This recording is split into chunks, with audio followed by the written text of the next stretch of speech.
Saya menyambut semuanya. Proyek bersamamu Sistem Guru Markets. Kita mulai dengan ringkasan informasi tentang perusahaan. Jika perlu, Anda dapat berhenti. Anda dapat melihat semua parameter perusahaan secara detail. Kita akan melihat indikator utama perusahaan TradeUp Inc., ticker TDUP. Ulasan ini dibuat berdasarkan informasi terkini per 27 Maret 2025. Menurut klasifikasi Guru, markets perusahaan TradeUp Inc. termasuk dalam subkategori Klotes. 87 organisasi ikut serta dalam perbandingan ini. Ini sangat representatif. Kita akan melihat keputusan pesanan menjelang akhir video ini. Hasil keseluruhan perusahaan adalah sebagai berikut, minus 6,5 dari 10 poin. Hasil rata-rata untuk subkategori, 0,7 poin. Jika Anda melihat secara luas, di pasar saham A secara umum, kita melihat bahwa skor rata-rata untuk pasar secara total adalah 1,9 poin. Melawan skor minus 6,5 poin untuk TradeUp Inc. Membandingkan dinamika harga saham suatu perusahaan TradeUp Inc. dan saham subkategori. Kita akan melihatnya dalam 12 bulan sahamnya TradeUp Inc. menunjukkan perubahan sebesar 37,7%. Terhadap perubahan harga pada subkategori minus 2,1%. Ini tidak secara jelas menunjukkan apapun, tetapi fakta ini perlu diingat. Kapitalisasi pasar korporasi TradeUp Inc. adalah 0,31 miliar dolar. Dengan kapitalisasi pasar subkategori 526 miliar dolar. TradeUp Inc. memiliki pangsa 0,058% dan merupakan salah satu perusahaan yang sangat kecil di subkategori tersebut. Kapitalisasi neraca perusahaan adalah 0,04 miliar dolar. Dan kapitalisasi neraca subkategori ini adalah 101 miliar dolar. TradeUp Inc. merupakan bagian sebesar 0,035%. Dengan membandingkan pangsa pasar yang ditempati dan kapitalisasi neraca, kita dapat melihat hal berikut. Membagikan TradeUp Inc. dalam suatu subkategori ketika menilai nilai pasar adalah 0,058%. Kapitalisasi neraca sebesar 0,035%. Yang 40% lebih kecil dari pangsa kapitalisasi pasar.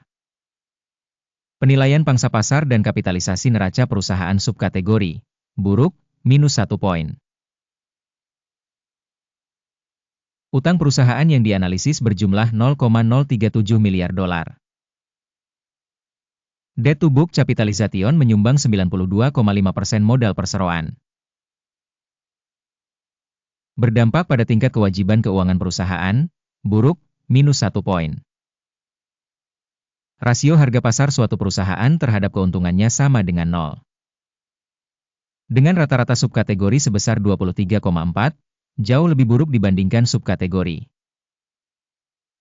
Penilaian harga pasar perusahaan terhadap keuntungannya dibandingkan dengan perusahaan pada subkategori, sangat buruk, minus 2 poin. Keuntungan selama 12 bulan terakhir adalah minus 77 juta dolar. Pendapatan masa depan untuk 12 bulan ke depan tidak diketahui. Dan ini buruk bagi perusahaan. Penilaian prediksi keuntungan masa depan dibandingkan dengan perusahaan dalam subkategori, buruk, minus 1 poin. Rasio harga terhadap pendapatan perusahaan adalah 1. Rata-rata pada subkategori adalah 1,4, yaitu 29% lebih rendah dibandingkan subkategori. Penilaian indikator nilai pasar terhadap pendapatannya dibandingkan dengan indikator pada subkategori, baik, 0,5 poin. Pendapatan selama 12 bulan terakhir adalah 300 juta dolar. Pendapatan masa depan untuk 12 bulan ke depan tidak diketahui. Dan ini sangat buruk bagi perusahaan. Penilaian perkiraan indikator pendapatan masa depan dibandingkan dengan indikator pada subkategori, buruk, minus 1 poin. Marine penjualannya minus 25,7% dengan rata-rata subkategori 5,8%. Selisih rata-rata subkategori dengan kinerja perusahaan sebesar 31,5%. Penilaian profitabilitas penjualan dibandingkan dengan indikator perusahaan dalam subkategori, lumayan, minus 0,5 poin. Pangsa perusahaan berdasarkan jumlah pegawai pada subkategori tersebut adalah 0,096%.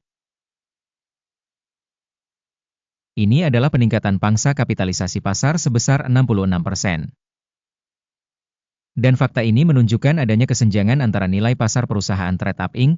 kemungkinan besar mengarah pada perkiraan yang terlalu rendah.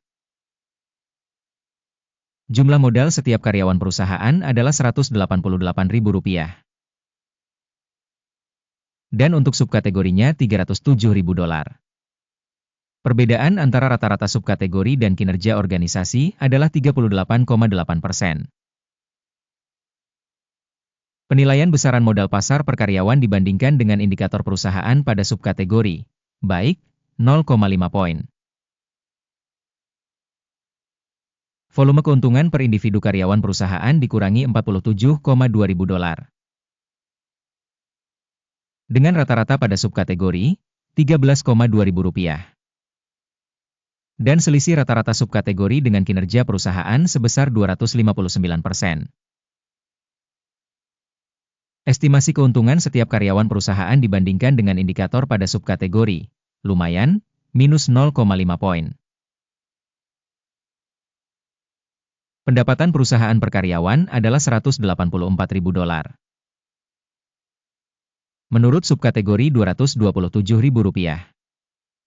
Perbedaan antara rata-rata subkategori dan kinerja perusahaan adalah 23%. Perkiraan bagi hasil setiap karyawan perusahaan dibandingkan dengan indikator perusahaan pada subkategori, lumayan, dikurangi 0,5 poin. Saham yang dijual menyumbang 4,5%, dengan rata-rata subkategori 4,9%. Ini adalah indikator pemerasan singkat. Indikator RSI 14 menunjukkan tingkat 57% untuk perusahaan TradeUp Inc. Sedangkan pada subkategori sebesar 42%. Berpotensi, saham subkategori tersebut dinilai lebih rendah daripada saham perusahaan TradeUp Inc. Harga saham perusahaan saat ini adalah sekitar $2,63. Target harga konsensus untuk saham perusahaan adalah sekitar $2,99. Perbedaan antara perkiraan saat ini dan perkiraan konsensus adalah sekitar 14%. Mari kita lihat tabel pesanan yang tersedia untuk Anda, tautannya ada di komentar yang disematkan. Tabel pemesanan benar-benar berisi semua keputusan yang dibuat secara publik musim ini oleh Sistem Informasi dan Referensi Guru Markets. Akses ke tabel pesanan benar-benar gratis dan terbuka, tautan di komentar yang dipasangi pin. Sebagai akibat dari penilaian sekuritas TradeUp Inc. Sistem penilaian informasi dan referensi guru, market suatu keputusan telah dibuat. Membuka pesanan untuk turun pada harga $2,64 per saham. Pesanan dibuka karena perusahaan tersebut memiliki peringkat yang relatif rendah. Penilaian perusahaan dilakukan berdasarkan metode penilaian indeks AKIM. Take profit ditetapkan pada 1,79. Stop loss ditetapkan pada 3,49. Jika order tidak ditutup dengan take profit atau stop loss. Kemudian order ditutup secara mandiri pada akhir perdagangan pada tanggal 26 April 2025. Atau pada hari kerja terakhir sebelum tanggal yang ditentukan. Jantung, MOV, adalah pesanan pembelian utama. Video kesepakatan utama telah dipublikasikan di saluran ini. Saat menutup salah satu pesanan, dasar atau penyeimbang. Pesanan kedua ditetapkan pada harga sebenarnya. Terima kasih semua telah menonton video ini dan menggunakan sistem informasi dan referensi Guru Markets. Kamu adalah penonton paling keren di dunia.